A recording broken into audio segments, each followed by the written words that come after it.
Hindi alintana ang distansya para maiparamdam sa mga mahal sa buhay ang pagmamahal at presensya. Bilang pagpupugay sa mga ina, tunghayan natin ang kwento ng isang OFW sa Israel na patuloy na lumalaban para sa kinabukasan ng pamilya sa Pilipinas. Narito po ang report ni Kate Renya.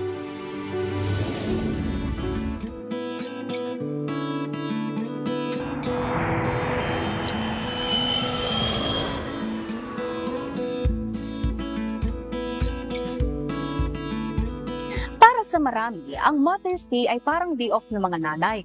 Isang araw na sila naman ang pinagsisilbihan at inaalagaan. May pa-surprise at quality time din kasama ang kanilang mga pamilya. Pero para sa mga nanay na nasa abroad, video call na lang madalas ang selebrasyon. Pero sa kabila ng distansya, tuloy pa rin ang kanilang pagmamahal bilang asawa at isang ina. Isang ilaw ng tahanan na piniling lumayo para sa kinabukasan ng kanyang pamilya. Ganito ang kwento ni Rose. 10 taon ng caregiver si Rose sa Haifa, Israel. Pinili niyang mag-ibang bansa upang matustusan ang pangangailangan ng pamilya at mapag-aral ang kanyang bunso habang iniinda ng asawa ang kondisyon sa kalusugan.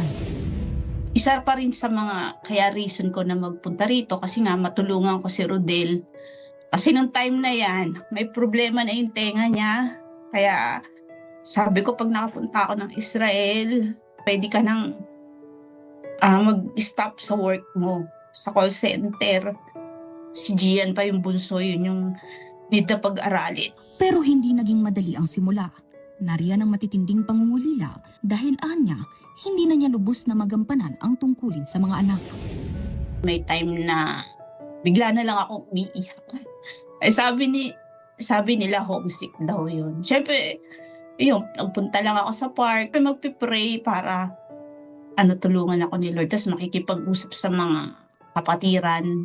Yung hindi ko sila maasikaso.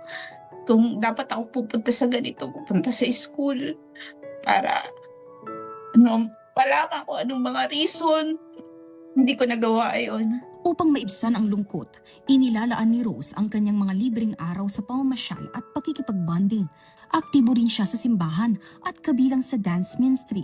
1 beses pa lang siya nakauwi ng Pilipinas at ito'y noong 2023 pa. Kaya't sa tawag at video call na lang niya nasusubaybayan ang paglaki ng kanyang 3 anak. Always kay Rodel lang ako tumatawag. Tapos sinasabi ko na kamusta, anong kailangan sa mga anak ko. Sabihin ko lang na I love you. Pero wala nga ako dun eh. Gustuhin ko man. Hindi pwede. Kasi nga sa mga obligasyon. Habang nasa ibang bansa si Rose, sa Pilipinas naman, ang kanyang asawa na si Rodel ang tumayong full-time na ama at ina. Aminado si Rodel, hindi madali ang pagbaliktad ng papel sa pamilya. Mula sa pagiging breadwinner, siya na ngayon ang naiwan sa bahay upang gabayan ang mga anak. Sa akin, yung ego ko, medyo siyempre maapektuhan siyempre. Ba't ikaw ang magtatrabaho na lalayo babae? Nabaliktad nga yung setup actually. Mas naintindihan ko yung sitwasyon ng mga, alam na, yung full-time mom. Mas pinili namin na paghandaan yung kinabukasan nung nag-iisa naming nag-aaral na si Gian. College na siya ngayon. Bagamat magkalayo, nananatiling matibay ang kanilang pagmamahalan at tiwala sa isa't isa na pinapatatag din ng kanilang iisang pananampalataya. Siguro ang sekreto doon is we're both serving the Lord. Doon siguro naging pundasyon ng mas tumibay yung tiwala namin sa isa't isa. Kay Rodel talagang siguro ang unawa na siguro at kung talagang mahal niyo yung isa't isa, di ba? At alam mo yung totoo na dapat hindi kayo maghiwalay dahil kasal kayo. Yun yung will ni Lord. Sa likod ng lahat ng sakripisyo, bilang OFW mom, umaasa si Rose na darating ang araw na hindi na sa screen lang magtatagpo ang kanilang mga ngiti, kundi sa isang yakap na matagal na niyang hinihintay. Hello, Neng. Ingat ka lang lagi dyan.